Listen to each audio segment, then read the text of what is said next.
अभी तक वृत्ताकार सेवा सहकारी समिति ढाबा में धान खरीदी में 32,800 कुंटल खरीदी हुआ है। उसमें से 22,800 कुंटल परिवहन हो चुका है। 855 किसानों से अभी तक खरीदी किया जा चुका है।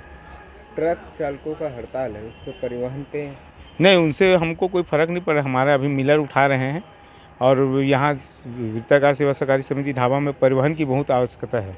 जगह कमी के कारण खरीदी बंद होने की संभावना है। अभी 2-4 दिन तो रहेगा ही, उसके बाद ही आगे की संभावना है बंद धान खरीदी। तो इसकी शिकायत की है? हाँ, कर दिया गया है।